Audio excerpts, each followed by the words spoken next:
Hello दोस्तों, स्वागत करता हूं आपके अपने YouTube channel Karan GK with revision CGW army. आज है 15 जुलाई और बात करते हैं आज के जो भी मोस्ट इम्पॉर्टेंट क्वेश्चन है उन सभी के बारे में। सबसे पहले बात करते हैं क्वेश्चन नंबर 1 के बारे में। फर्स्ट क्वेश्चन है, नेपाल के नए प्रधानमंत्री के रूप में अभी हाल ही में किसे चुना गया है?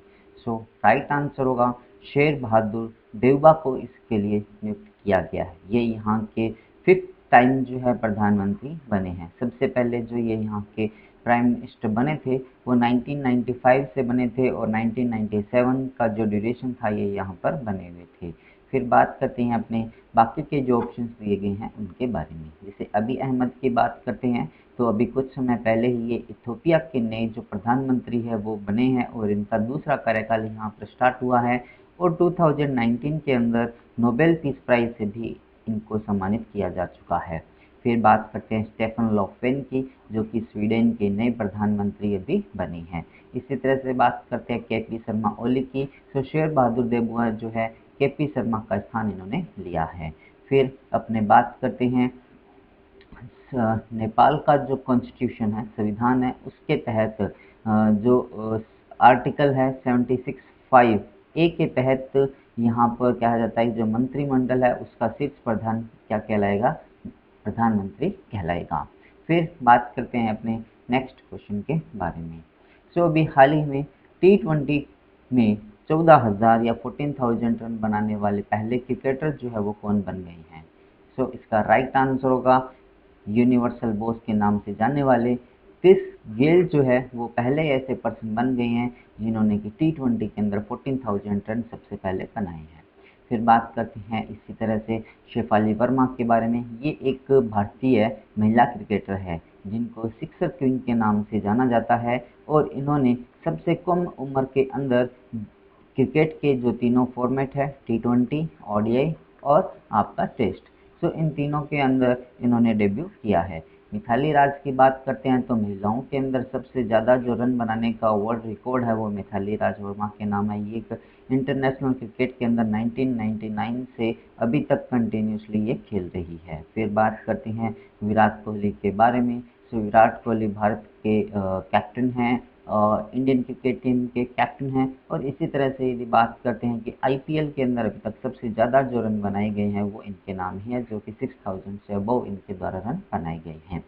फिर अपने बात करते हैं इसी तरह से T20 के अंदर सबसे ज़्यादा जो रन है क्रिस गेल के नाम है। उसी तरह से वेस्ट इंडीज़ के ही प्लेयर है कायरन पोलार्ड, जिनके द्वारा अराउंड 10,800 रन बनाए गए हैं। इसी तरह से बात करते हैं पाकिस्तान के जो शोएब मलिक हैं उनके द्वारा भी अराउंड 10,700 रन जो है वो T20 के अंदर भी बनाए जा चुके हैं।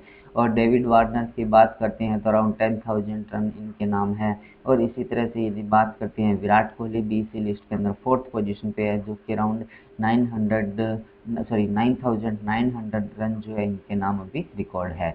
फिर बात करते हैं अपने नेक्स्ट क्वेश्चन के बारे में। भारत का पहला राष्ट्रीय डॉल्फिन अनुसंधान जो केंद्र है वो कहाँ पर स्थापित किया जाएगा? इसका राइट आंसर होगा ऑप्शन बी, बिहार राज्य की राजधानी पटना के अंदर बेसिकली इसको स्थापित किया जाएगा। और ये भारत और एशिया का पहला राष्ट्रीय डॉल्फिन अनुसंधान केंद्र भी माना जाएगा।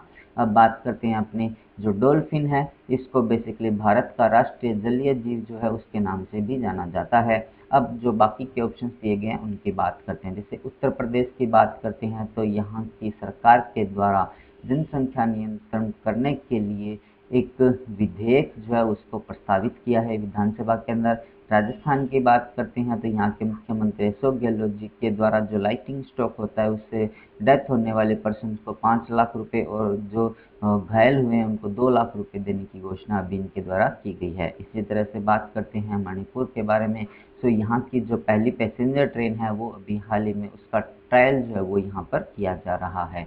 अब बात करते हैं ये जो डॉल्फिन है बेसिकली पूरे वर्ल्ड के अंदर फ्रेश वाटर डॉल्फिन स्पाइसीज जो है वो 4 है।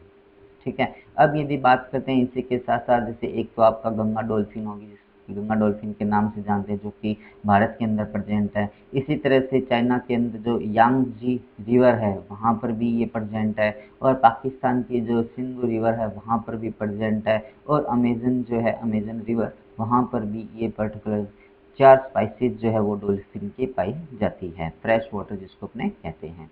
फिर बात अपनों ने यहाँ पर की है बिहार राज्य के बारे में, सो बात करते हैं बिहार की। यहाँ पर ये वाला जो पोर्शन आपको दिखाया गया है ये बिहार राज्य का आपको दिखाया गया है।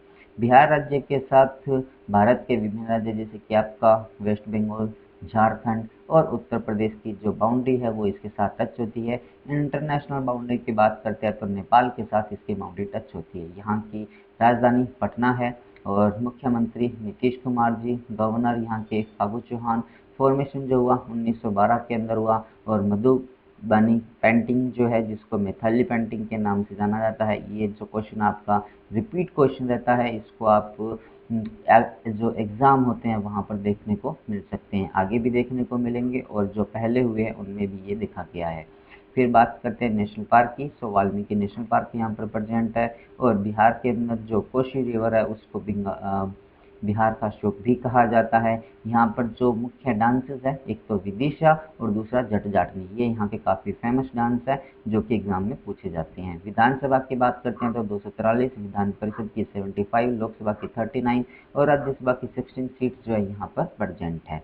अब आप लोग मुझे कमेंट्स के अंदर एक क्वेश्चन का आंसर बताइएगा कि बिहार के अंदर कौन सी जो वाइल्ड लाइफ सेंचुरी है वो यहाँ पर प्रेजेंट है। जो भी पर्सन मुझे इसका आंसर देगा, CGWR के जो भी व्यूअर्स हैं जो मुझे इसका आंसर देंगे, उनका नाम विद फोटो नेक्स्ट वीडियो के अंदर यहाँ पर पब्लिश भी किया जाएगा।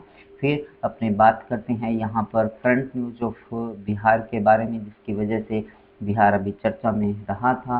सो अभी बिहार के मुख्यमंत्री के द्वारा जो मुख्यमंत्री उद्यमी योजना जो है वो बेसिकली स्टार्ट की गई थी, जिसके तहत मुख्यमंत्री महिला उद्यमी योजना स्टार्ट की गई थी, मुख्यमंत्री युवा उद्यमी योजना यहाँ पर स्टार्ट की गई थी। डिजिटल इंडिया 2020 का जो अवार्ड है वो बिहार राज्य को ही दिया गया था।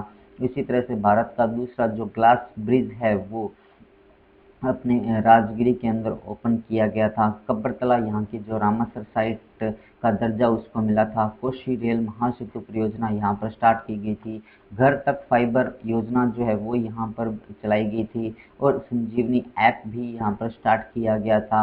इंद्रवज्र ऐप जो है वो यहाँ पर लॉन्च किया गया, जिससे कि जो लाइटिंग स्टॉक होता है उससे पहले ही वहाँ की रहने वाली जो लोकल जितने भी व्यक्ति हैं उनको सूचना मिल जाती है कि यहाँ पर लाइटिंग स्टॉक होने वाला है।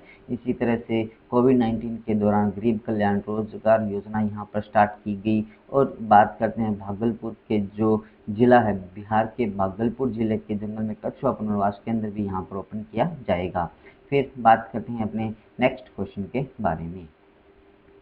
गूगल मीट ने 3 या 3 से अधिक प्रतिभागियों के एक साथ समय में वीडियो कॉल पर कितनी समय सीमा निर्धारित अभी की है। सो इसका राइट आंसर होगा ये जो ऑप्शन सी, 60 मिनट का जो टाइम ड्यूरेशन है वो गूगल मीट के द्वारा बेसिकली डिसाइड भी ये किया गया है। पहले जो ये टाइमिंग था वो अनलिमिटेड था कोविड-19 के दौरान, अब जो है इसको वापस 60 मिनट का कर दिया गया है। गूगल मीट बेसिकली क्या होता है बता सकते हैं आप में से कोई? चलिए इसका आंसर भी आप लोग मुझे कमेंट्स के अंदर बताइएगा कि बेसिकली गूगल मीट है क्या, और ये किस ऑर्गेनाइजेशन या कंपनी के द्वारा रिलीज़ की गई है। तो आपको हिंट मैं दे देता हूँ। बेसिकली ये जो गूगल मीट है ये एक वीडियो कॉल ग्रुप कह सकते हो, जिसके अंदर 3 या 3 से ज़्यादा, 1 या 2 से ज़्यादा, जितने भी 1 या 1 से ज़्यादा जितने भी पर्सन है वो आपस में कॉन्टैक्ट एक दूसरे से कर सकते हैं। फिर अपने बात करते हैं नेक्स्ट क्वेश्चन के बारे में। भारत के दूसरे सबसे लंबे एक्सप्रेस वे का नाम क्या है? ध्यान रखिएगा यहाँ पे एक्सप्रेस वे पूछा गया है, ना कि नेशनल हाईवे। सो दूसरा सबसे बड़ा जो नेशनल एक्सप्रेस वे है उसका नाम जो है गंगा एक्सप्रेस रखा गया है। अब यदि अपने बात करते हैं गंगा एक्सप्रेस वे के बारे में, सो गंगा एक्सप्रेस वे है जिसकी जो लेंथ है वो अराउंड 594 किलोमीटर जो है वो मापी गई है, या फिर इतना लंबा ये है। और इसकी जो 2 स्टेशन जैसे अपने कह सकते हैं कि मेरठ से प्रयागराज के बीच में इसको बनाया जाएगा। इसी तरह से यदि बात करते हैं तो यहाँ पर ये जो मेरठ से प्रयागराज के बीच में बनाया जा रहा है, तो इसकी जो टाइमिंग बेसिकली अपने बात करते हैं। सो दिल्ली से प्रयागराज के बीच आने की जो टाइमिंग है वो पहले बताया जा रहा है कि 12 हार्स जो है वो लगते हैं। अब ये कम होकर 6 हार्स के पास आ जाएंगे। फिर बात करते हैं अपने महात्मा गांधी एक्सप्रेसवे के बारे में। सो इसे जो है भारत का सबसे लंबा एक्सप्रेसवे जो एक्सप्रेसवे है वो माना गया है, और इसकी जो लेंथ है बताते हैं वो अराउंड 350 किलोमीटर की बताते हैं, और ये जो है दिल्ली से मुंबई के बीच में स्टार्ट हुआ है। फिर बात करते हैं नेशनल हाईवे नंबर 44, जिसको पुराना जो इसका नाम है नेशनल हाईवे 7 के नाम से जाना जाता था। ये हमारे देश का सबसे बड़ा जो नेशनल हाईवे है वो माना गया है, जो कि श्रीनगर से स्टार्ट होता है और दक्षिणी भारत के अंदर जो कन्याकुमारी है वहाँ तक ये फैला हुआ है, जिसकी लेंथ जो है वो 3745 किलोमीटर मानी गई है।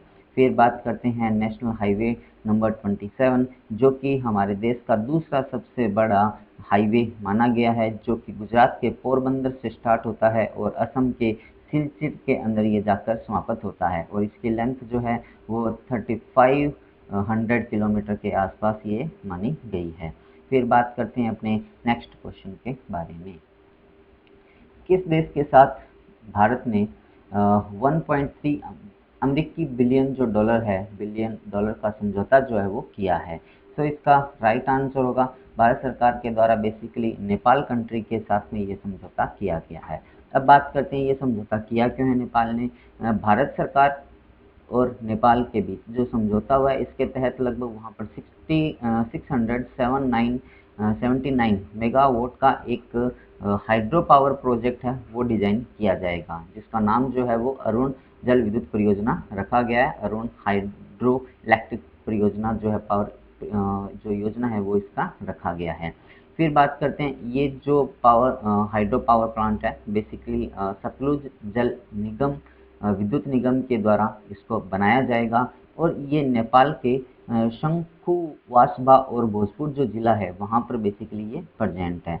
अब बात करते हैं ये जो समझौता किया गया है वो बेसिकली BOOT बूट जो मॉडल है उसके ऊपर डिजाइन किया गया है। बूट का मीन्स यदि अपने बात करते हैं तो B फॉर बिल्ड होता है, O फॉर ओवन होता है, O फॉर ऑपरेट होता है और T फॉर ट्रांसफर होता है। मीन्स पहले जो इंडिया इसको बनाएगा, फिर उस पर अपना नियंत्रण करेगा, उसके बाद उसको ऑपरेट करेगा, ऑपरेट करने के बाद जब सही तरह से काम करने लग जाएगा तो ये जो है नेपाल को ट्रांसफ़र कर दिया जाएगा।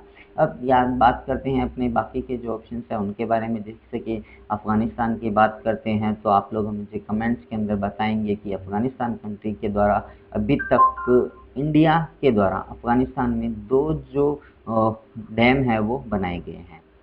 सो पहला बनाया जा चुका है, दूसरे के अभी निर्माण किया जाएगा। सो पहला इन दोनों डैम्स जो है इनके नाम क्या है। फिर बात करते हैं भूटान के बारे में। सो भूटान कंट्री के अंदर जो पहला UPI है भारत पे वो यहाँ पर अलाउ कर दिया गया है। म्यांमार की बात करते हैं तो यहाँ म्यांमार कंट्री को भारत सरकार के द्वारा एक पनडुब्बी जो है वो दी गई थी अभी कुछ समय पहले। अब बात करते हैं ये जो पावर प्लांट है अरुण हाइड्रो इलेक्ट्रिक परियोजना जो है पावर प्लांट है, बेसिकली ये दूसरा ऐसा पावर प्लांट है, हाइड्रो इलेक्ट्रिक पावर प्लांट है जिसकी डील इंडिया के साथ की गई है। इससे पहले जो हाइड्रो पावर प्लांट था वो 900 मेगावाट का था, जो कि इंडिया के द्वारा यहाँ पर कंप्लीट कर दिया गया है। फिर अपने बात करते हैं और इसी के तहत यदि अपने बात करते हैं तो नेपाल और इंडिया के बीच में इसके लिए 1.04 बिलियन अमेरिकन डॉलर जो है उसकी डील हुई थी। फिर अपने बात करते हैं नेक्स्ट क्वेश्चन के बारे में। उस युद्धक विमान का नाम क्या है जो कि अमेरिका स्थित एरोस्पेस कंपनी बोइंग से अभी भारत को मिला है? सो इसका राइट आंसर होगा ऑप्शन बी, P-81 जो है वो भारत को भी मिला है और ये इंडियन नेवी के अंदर सम्मिलित किया गया है। ये जो है अमेरिका के द्वारा यूज किए जाने वाले P-8A पोसीडोन जो एरोप्लेन है, बेसिकली इसी का ये अल्टरनेट माना जाता है, और भारत सरकार के द्वारा ये जो P-81 रिसीव किया गया है वो 10th नंबर का रिसीव किया गया है। इसी तरह से अपने बात करते हैं GSLV F-10 की। सो इसरो के द्वारा भी घोषणा की गई है कि GSAT जो है GISAT जो लॉन्च किया जाएगा वो बेसिकली GSLV F10 जो लॉन्च व्हीकल है उससे इसको लॉन्च किया जाएगा और 2021 का ये इसरो के द्वारा दूसरा लॉन्च माना जा रहा है। इससे पहले फरवरी मंथ के अंदर ब्राज़ील कंट्री का जो अमेजोनिया सैटेलाइट था वो इसरो के द्वारा लॉन्च किया गया था। फिर अपने बात करते हैं नेक्स्ट क्वेश्चन के बारे में।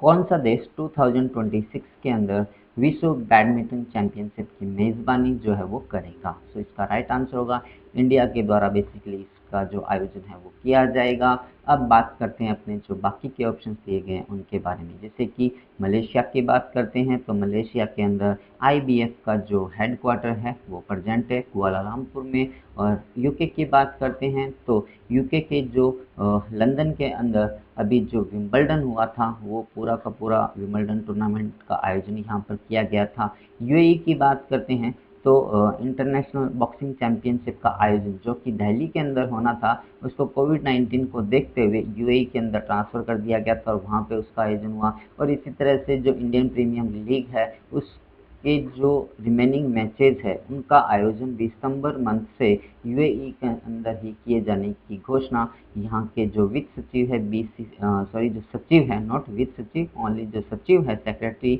अमित शाह के द्वारा इसकी घोषणा की गई है कि जो भी रिमेनिंग मैच है IPL के वो यूएई के अंदर ही उनका आयोजन किया जाएगा।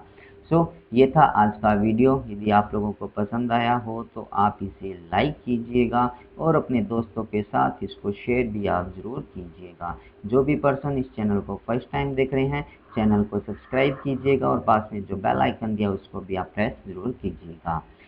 अब अपने बात करते हैं लास्ट वीडियो के रिवीजन के बारे में जो कि आपका 14 जुलाई का था। जून मंथ के लिए ICC men's player of the month का अवार्ड जो है न्यूजीलैंड के देवान कॉनवेन ने जीता। और जो वुमेंस कैटेगरी की बात करते हैं तो इंग्लैंड की दूसरी ये महिला है जिन्होंने अवार्ड जीता है, सोफी एक्लेस्टन ने ये अवार्ड जीता है और न्यूजीलैंड के ये पहले पर्सन है जिन्होंने ये अवार्ड जीता। फिर बात करते हैं इसरो के द्वारा प्रक्षेपण यान से इस जो GISAT को लॉन्च किया जाएगा उसका नाम GSLV F10 है।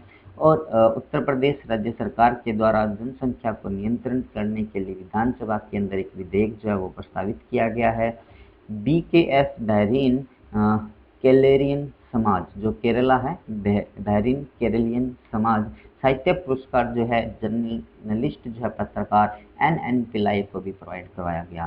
क्रोएशिया ग्रैंड चेस टूर्नामेंट का जो टूर है 2021 का वो अभी हाल ही में फ्रांस के मैक्सिमम बैचर-लाग्रेव के द्वारा जीता गया और उन्होंने भारत के जो विश्वनाथ आनंदन है उसको अंदर हराया था। इसी तरह से जो ब्रह्मोस मिसाइल है जिसको सुपरसोनिक मिसाइल के अंदर सबसे तेज मिसाइल माना गया है जिसकी जो स्पीड है वो मैक 3 मानी गई है उसका अभी परीक्षण किया गया था भारत सरकार की तरफ से जो कि अभी विफल हो गया।